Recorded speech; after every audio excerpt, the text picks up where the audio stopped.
Please welcome to the stage Leesa Soulodre, who will speak on friction-free economy in a smart nation.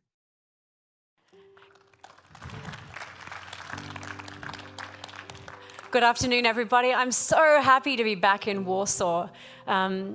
Many of you may know me because I've been here. This is my third year at Masters in Robots. And I really make it a point to come every year in my calendar because there's no place else in the world where I get to have conversations with people from all over this region. And it's that interconnection between Eastern Europe, the US, and the continent of Europe, as well as hopefully my providing a little bit of perspective on what's going on in Asia. And these conversations often yield great gold for us because you're facing many of the same challenges and opportunities that we're facing. And I always go home with a little bit more inspiration in order to execute. So today I'm here to talk to you about friction-free futures in a smart nation. So just imagine an economy without friction. A new world of digital marketplaces in which labor, information, and money move easily, instantly, and even cheaply. And in his 1999 book, you may recall Bill Gates termed this the friction-free capitalism. And at the time it was a prediction, but by 2015, it had really become a reality. So today I'm going to tell you a few stories. I'm going to tell you about a Soonicorn. What is a Soonicorn? A Soonicorn is a company about to become a unicorn. They're $250 million valuation, run by a woman nonetheless, who started this company in her 50s, so there's hope for us all. And in fact, a story about a unicorn and our government, which by itself is a billion-dollar entity, the third unicorn. So it's the 21st century and the healthcare system really hasn't changed much. In fact, these people would argue that it's completely broken. How so? Well, all of these doctors are forced to treat these people without any form of personalization. And they're so focused on treatment, they don't even have the luxury of even thinking about prevention, let alone prediction. And with climate change, a rise in chronic diseases, infectious diseases, and an aging population, this is only set to get worse. And what's the problem? Well, the problem really is the business model. We are stuck in a business model reliant on treatment. And we want affordable access to healthcare, but we're stuck in a reactive model. Do you know in 2018, there was actually 37 million beds filled in Europe by unnecessary hospitalizations and admissions. And 84 million people are affected by mental health issues. That's 1 in 6 and being hospitalized. 301 billion euros was lost in our healthcare system due to friction, inefficiencies, and errors in healthcare system data. And total healthcare spend is escalating.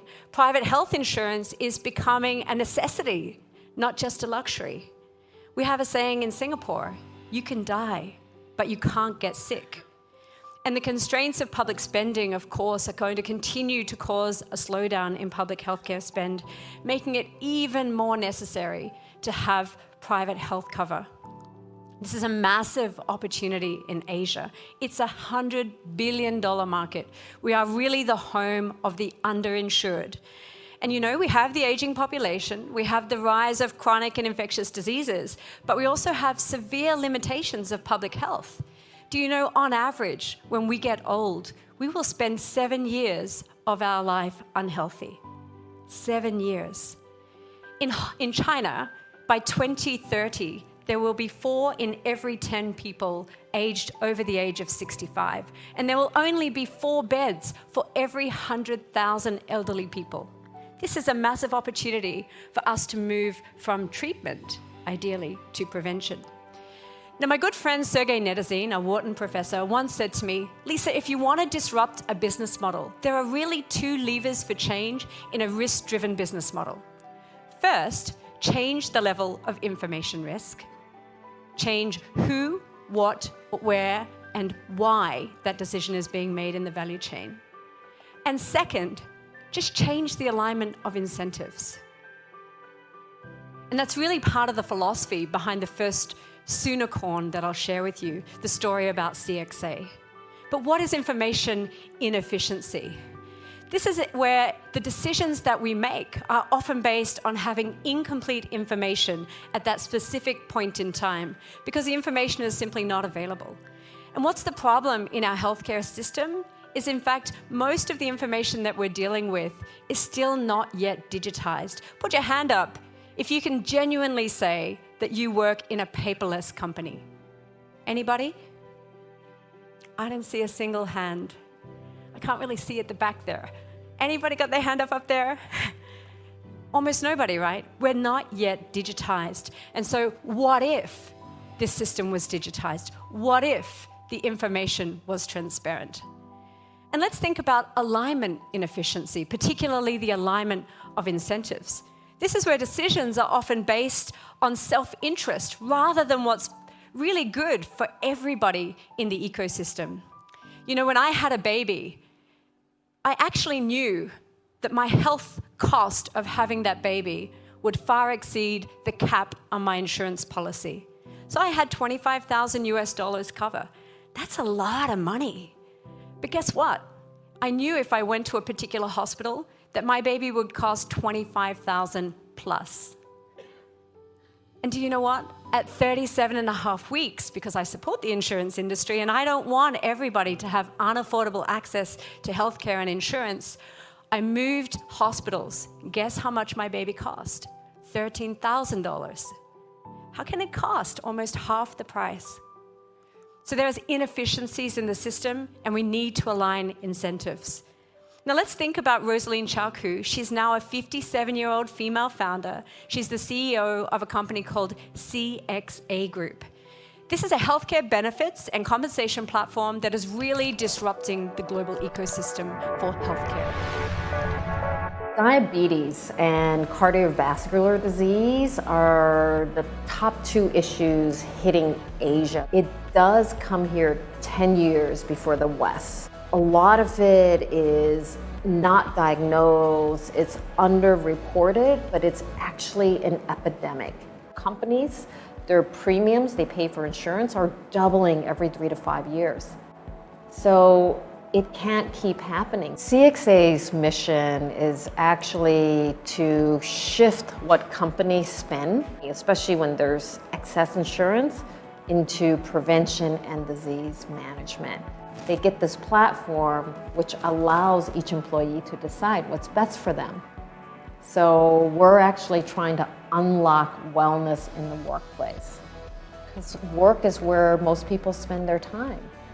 So every employer has every incentive to make their employees healthier, so this is the way to do it. And so our platform not only tells each employee, based on your claims or your health screening results and your lifestyle habits, here's what you do to get healthier. Companies can actually reward their employees when they get healthier. And we're working with the insurance companies to lower each employee's costs if they do get healthier. From some companies, we only launched 2 years ago, but you can already see that some employees have actually improved their diabetes results or have lost weight from the last time. What if the insurance is linked to being healthier, not just being sick? Right now it's only for the sickly. What if it incentivizes you to be healthier? That changes everything. So what has she done? The secret of her business model is she's removing friction via digitization. She's moving to a platform model. And her model is really designed around 3 things. First, she's taken your insurance cover and she's put that into an e-wallet. Before, your employer in Asia just gave it to you as a single cover. It didn't matter if you were a single or a husband and wife with children, everybody got the same stuff. But that doesn't work, right? Because we all have unique requirements. And so she digitized the insurance offer and put it in an e-wallet. Now, I can choose the services that make health sense for my family. The second thing she did is she took a really fragmented ecosystem of healthcare providers, not just treatment providers, but also wellness providers, gyms, people who are going to give us wellness benefit in the ecosystem that traditionally we couldn't have actually spent our insurance dollars on. And she's made that available, and I can self-select in the system to find the services that support my family and I. And the last thing she did is she really ensured that all of this was underpinned by a massive data ecosystem, because you don't just want to focus on prevention, you also want to be able to focus on prediction.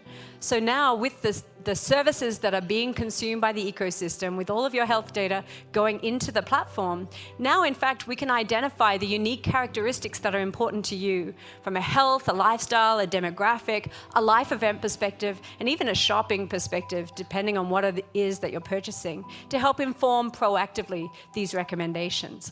So what has she done? Think about that risk-driven business model. She's changed the alignment of incentives, and she's changed the level of information risk. Now, the reality is we don't need insurers. We need insurance, right? It's about us. And so if you think about what were the challenges for these employees, generally speaking, I pay $48,000 a year for health insurance for my family out of pocket. This is a massive cost. I want to make sure that I'm getting the services that support us. And of course, we're trying to resolve for our own families these challenges of chronic diseases, of infectious diseases if you live in my country, and to become more conscious of health and the decisions that we make on a daily basis. So the CXA platform really does three things. It customizes that insurance cover with you being the participant in that customization process. You are allowed to use the funds available for wellness, and most importantly, from the employer's perspective who's providing this benefit, it's improving workplace health as a whole. But in a friction-free economy, when you put everything onto the platform with two sides, right? We have the demand side, which is the employers and the employees, and then you have the supply side, which is all of that healthcare ecosystem. And guess what? If it's on the platform, I no longer need the middlemen. What about the middlemen? What are the benefits for us if we take out the middlemen? Not everyone can go and see a doctor when they're in need. So having the ability to call on a doctor and also get your e-pharmacy without going to a drugstore, without waiting in a queue for seeing a doctor, I think is very important.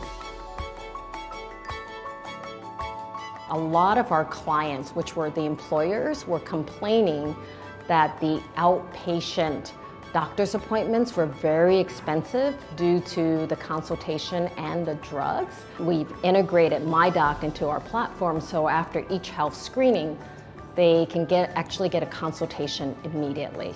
So we've gotten very good feedback from companies using our health screening together with MyDoc. We've also gotten very good feedback about using virtual clinics and the e-pharmacy because it's brought down the cost of outpatient healthcare. We believe that it's very important to reduce healthcare costs by actually doing early detection and disease prevention instead of waiting until employees are sick and hospitalized and needing treatment and insurance. So we're actually trying to shift the whole paradigm earlier into prevention. We believe the time is now for virtual consultations and e-pharmacy. So she really is transforming the industry, and she's doing so when she puts it on the platform. Now I don't need a third-party administrator. That transaction is direct. It's almost instant. A hospital gets reimbursement within a week, and before it used to take months and months for reimbursement. An employee, if they're paying anything out of pocket, has a very fast turnaround on reimbursement, meaning that we don't have to worry so much about the cost of the services that we are using for our families. And it takes out that administration cost. When you have a lot of paperwork, it takes a lot of people. So this is 10 to 15%, 30% for the TPA. On average, across the board, they're seeing a reduction of 25%, which they're redeploying back to the employer and their employees, having a massive impact. Now, when she first started, can you imagine if the TPAs really loved this woman? right? They're taking out their business. But actually, now the industry impact is exponential because guess what? It opened up a whole new array of monetization opportunities. Think about your journey of life, the new job, the marriage, having a baby, getting a promotion. As we move through these cycles of life, we move from healthy living, treating our illness, managing our risk, disease prevention, and ideally, a lot more longevity. And so through partnering with CXA as a platform, insurers have untapped so many more opportunities to sell you more things that make more sense to you at those stages in your life. So the CXA solution has done two things in the risk-driven business model. They've aligned incentives and they've changed the level of information risk. And these are just an array of the partners that are working with them. They've just signed an 11-year deal with HSBC globally to provide that service to their business customers so that they can provide those services to their employees. This is like exponential change across Asia, and it's really exciting to see it in action. And in a platform economy, there are obviously going to be disadvantages and advantages, right? He who runs fastest wins, and in principle, winner takes all. But what are the advantages to society? You may all have heard of our company in Asia, not Uber. It's called Grab, who actually bought Uber in Asia. Grab are essentially a ride-sharing platform that have built as a leverager in terms of their innovation strategy, service upon service upon service to make our lives more easier and more convenient. And just look at the impact that this company is having on our region. There are moments when life tries to stop us, but there's just no holding some of us back. Losing everything at 70 didn't mean the end of the road for Indra. Today, she's helping Jason get across town to the most important meeting of his life. And Suling never lets her overtime shifts get in the way of being a full-time parent. Does it stop Aisha from turning disability into the ability to open new doors? No way. And Aji here? He's using his deliveries to deliver himself to a degree. Even Grandma Fatima won't be getting left behind in this ever-changing world. Life is full of challenges. That's why Grab connects millions every day. Because together, we're unstoppable. And now Grab have really moved to the next level. They've partnered with Ping An, the largest health insurer in China, to unleash healthcare, digital healthcare services in the home on the populations of Southeast Asia, where Grab have a very, very strong footprint. Ping An already provides services to 200 million customers across China. And by partnering with Grab as the digital platform for delivery of digital healthcare services, they're now able to unleash digital healthcare across Southeast Asia, which for many of you may know is a deeply unharmonized regulatory environment. They already have 100 million downloads of their app, and this gives them exponential access. Now, when we think about digital transformation, it's really moving in three paradigms, right? The term digital is used so prolifically these days, we've almost forgot the meaning. But they said it so well on the Smart Nation panel yesterday, the Smart City panel, that digital is really moving from analog to digital, right? It's the use of these digital technologies to really enable our organizations to digitize. And then, of course, digitalization. This is the use of digital technologies to transform the business model or the business process. And that's what you can see CXA have done by simply thinking about each process in the ecosystem of our healthcare, going to the doctor, getting reimbursed, etc. And think about digital transformation. What we often forget about because we're so focused on the technology is actually digital transformation is really about the change management around the business model or the business process, unleashed across our entire ecosystem of process, technology, and metrics in order to get outcomes. And what are outcomes in healthcare? This is improving your lives, keeping you healthy, saving your life. It's about reducing unnecessary hospitalization days or rehospitalization days. And it's about taking the fraud or the inefficiencies out of the system. Now, if we want to enable a nation of small businesses, and Singapore is 90% small businesses who often just don't have the resources themselves to go digital, we really need to support and enable them. And I mentioned yesterday the importance of the fabric. This is what we've built in Singapore to support our citizens. It's called the Singapore Government Tech Stack. Meet the Singapore Government Tech Stack, or SGTS for short. It's here to create a better experience across government digital services for John and his family, so he can complete tasks for his newborn using a single app. Here's how it makes their life easier. John's using the Moments of Life Families app. Within a couple of taps, he completes his to-do list. Ta-da! So, you might be curious, how exactly does SGTS make this a reality? To begin, different agencies can now easily communicate using the same digital language.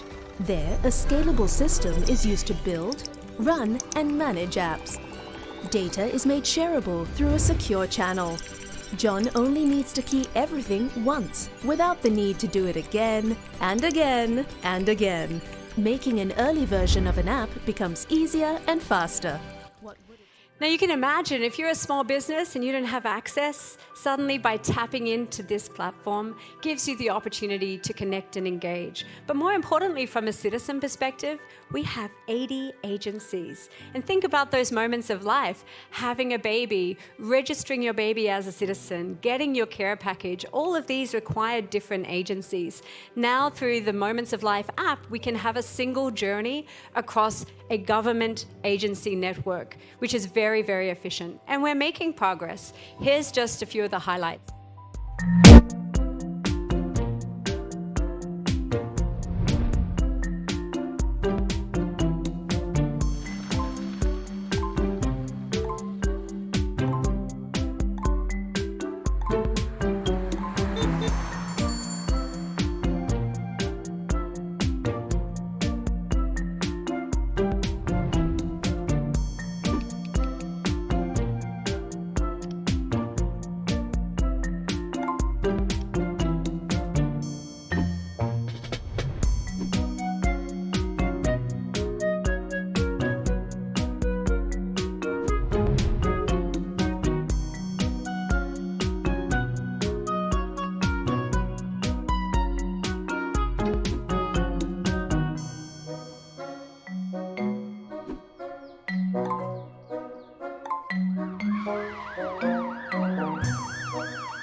Now, I know to you guys, these numbers look small, but just remember we're only a population of 5 million, and for many of these products, we're just getting started.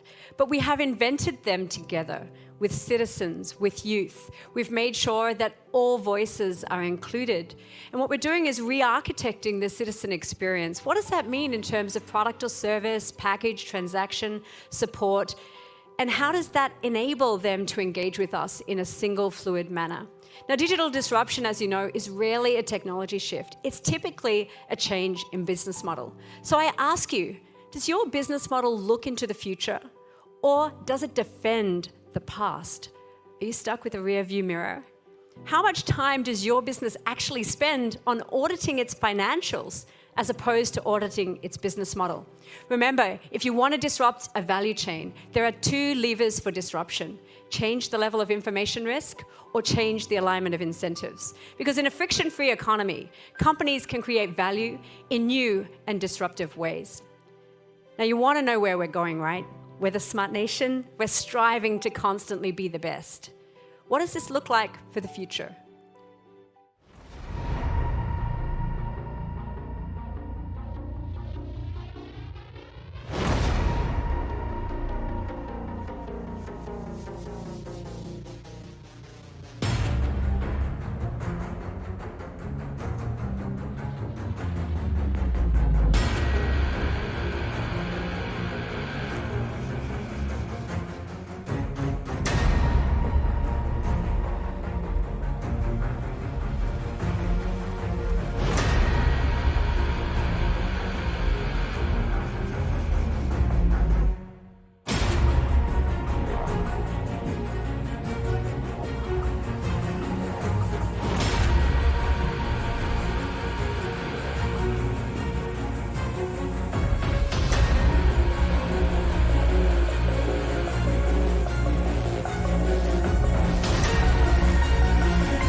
So my name is Leesa Soulodre. I'm based at Singapore Management University.